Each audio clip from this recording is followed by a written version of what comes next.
Hey, what's up, guys? It's the Ant-Man channel.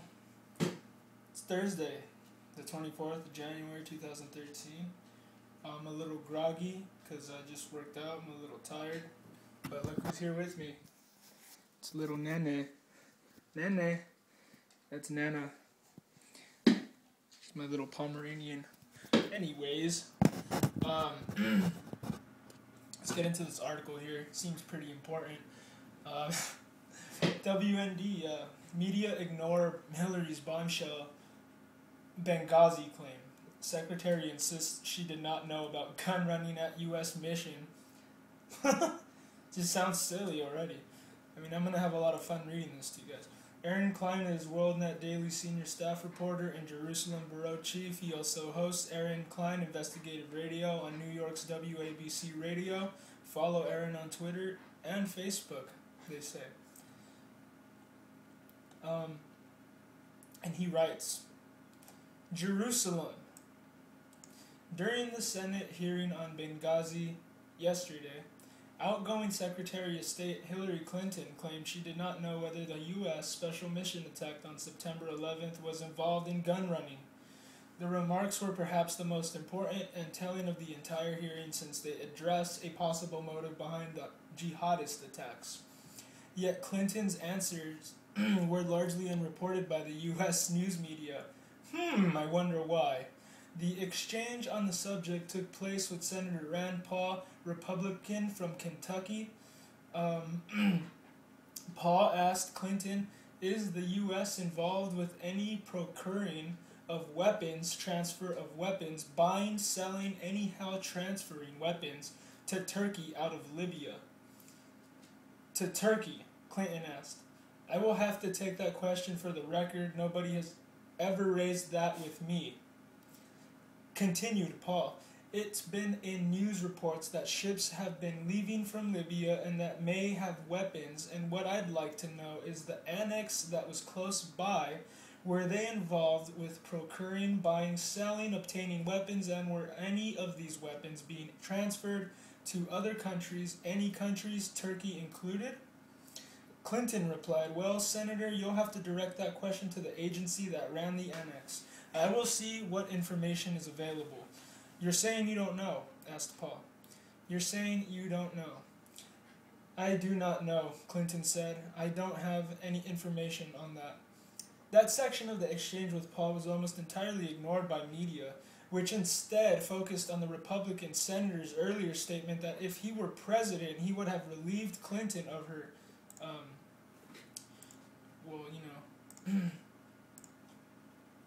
he would have relieved her of her post. That's all they're going to cover, of course. And then try to make it, that on itself, since nobody knows who Rand Paul is, it makes him look bad that he is, saying that. They make him sound condemning, like he's being condemning, like he's pointing the finger at someone. You don't know who he is, because media doesn't talk about Rand Paul. But you know who Hilary Clinton is. Of course you know who Hilary Clinton is. She ran for president in 2008 and is now the Secretary of State under the Obama administration. But, just going up against her to the mainstream media zombies looks bad. So, of course, they're only going to show Rand pointing the finger at her so that the yuppies go, oh.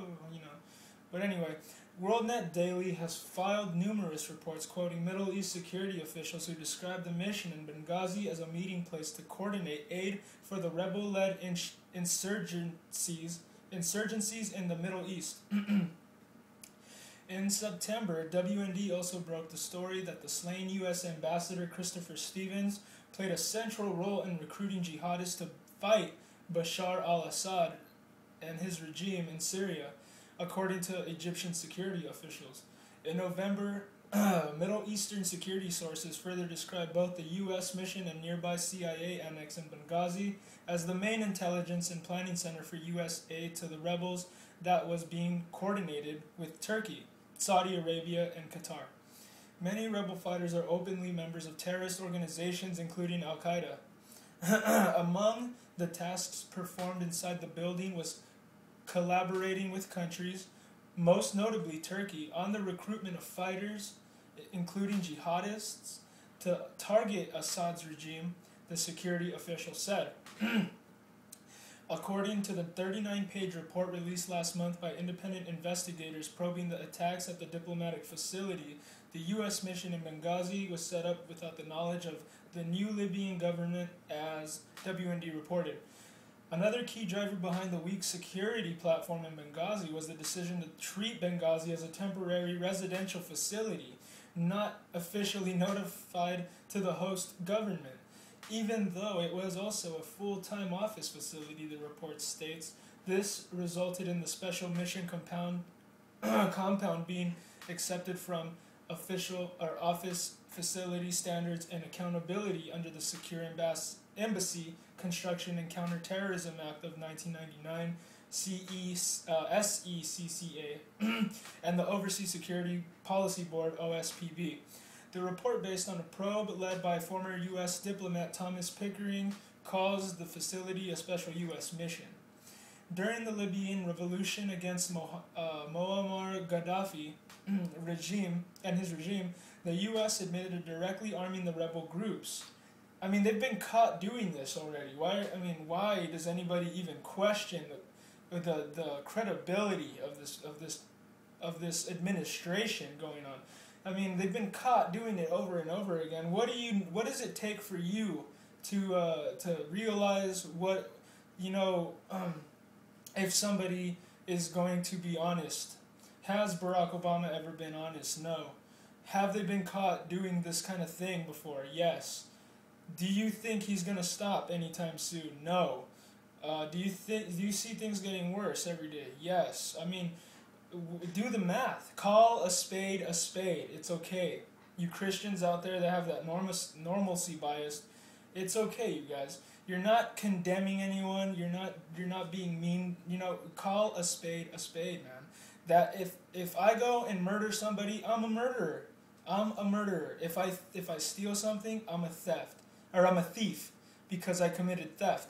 You know what I mean? So just call a spade a spade. If Barack Obama is bombing, and killing children overseas, then do you think he cares about the ones here?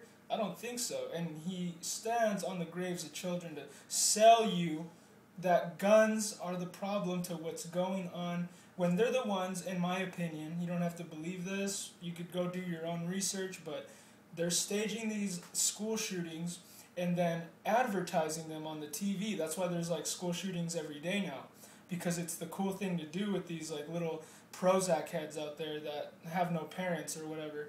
The report, based on a probe led by former U.S. diplomat Thomas Pickering, calls the facility a special U.S. mission.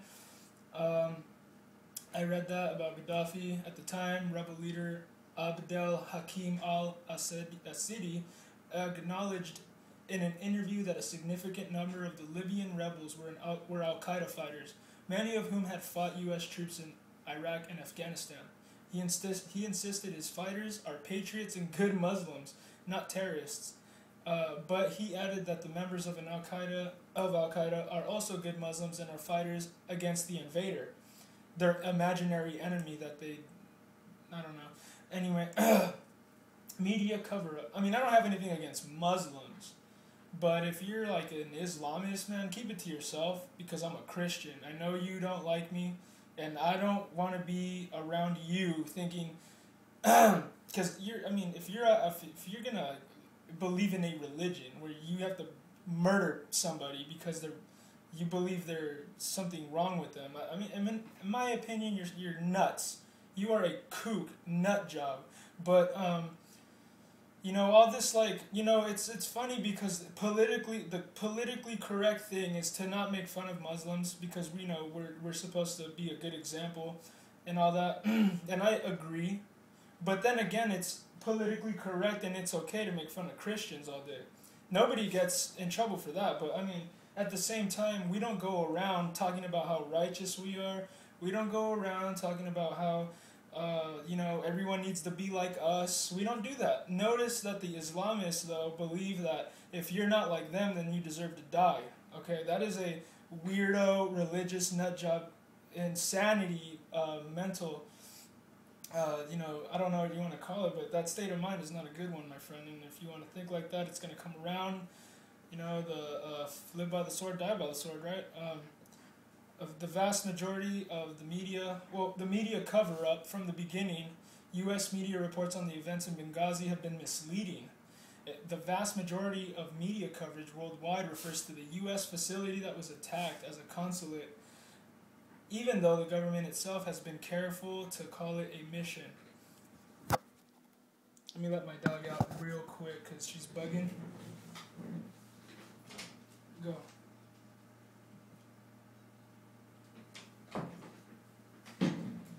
Sorry, I'll continue to just read this little portion, but you could go look at this article for yourself under WorldNet Daily, WND.com. Media ignore Hillary's bombshell Benghazi claim. That's what the article's called. Go look it up. But I'll continue reading this little portion. A consulate typically refers to the building that houses a consul, who is the official representative of the government of one state in the territory of another. The U.S. consul in Libya, Jenny Cordell, works out of the embassy in Tripoli. Consulates at times function as junior embassies, providing services related to visas, passports, and citizen information. On August 26, about 2 weeks before he was killed, Ambassador Stevens attended a ceremony marking the opening of consular services at the Tripoli embassy. The main role of a consulate is to foster trade with the host and care for its own citizens who are traveling or living in the host nation. Diplomatic missions, on the other hand, maintain a more generalized role. A diplomatic mission is simply a group of people from one state or an international intergovernmental organization present in another state to represent matters of the sending state or organization in the receiving state. However, according to the State Department investigation, the building was a U.S. special mission set up without the knowledge of the Libyan government. Can you believe that? Can you believe that, you guys? Well, anyway, there's like a little portion left. I guess I will read it since I'll be pretty quick, so bear with me. Without holding misleading. 2 days before the November presidential election, CBS posted additional portions of a September 12th 60 Minutes interview in which Obama made statements that contradicted his earlier claims about the attack. In the released portions of the interview, Obama would not say whether he thought the attack was terrorism. Yet he would later emphasize at a presidential debate that in the Rose Garden on the day of the attack, he had declared it an act of terror. Reuters was also implicated by WND for possible false reporting. Wow. In the immediate aftermath of the attack, Reuters quoted a purported civilian protester by his first name who described a supposedly popular demonstration against an anti-Mohammed film outside the U.S. building. Can you remember that when they blamed the ambassador's killing on a stupid YouTube video? Like, that's really gonna excuse my language, like, that's really gonna make a bunch of people mad. I don't know, man, but they're nut jobs anyway, so who knows. Immediately following the attack, President Obama and other White House officials claimed anti-American sentiment fueled by the obscure anti-Muhammad video on YouTube sparked civilian protests outside the U.S. mission that devolved into a jihadist onslaught. However, vivid accounts provided by the State Department and intelligence officials later made clear no such popular demonstration took place. Instead, video footage from Benghazi reportedly shows an organized group of armed men attacking the compound, officials say, with research by Joshua Klein. And I have 1 minute, so I'll just give you my fill-in. Can you believe the Obama administration would dispatch whatever they called it, a safe house out there in Benghazi in Libya? I mean, this is ridiculous. They would go and do that without the permission of their government and then say that they did have permission in the first place. It's like, you know what I mean? It's pretty crazy because, they set up in Libya and they pretty much did not notify their government. So that's really sketchy, really shady business, man. You don't know what the government's doing and they don't want you to know what they're doing. So it's you need to kind of get aggressive, because if you just let them do what they want, they're going to drive us off of a hill with them. So that's why I make these videos. Appreciate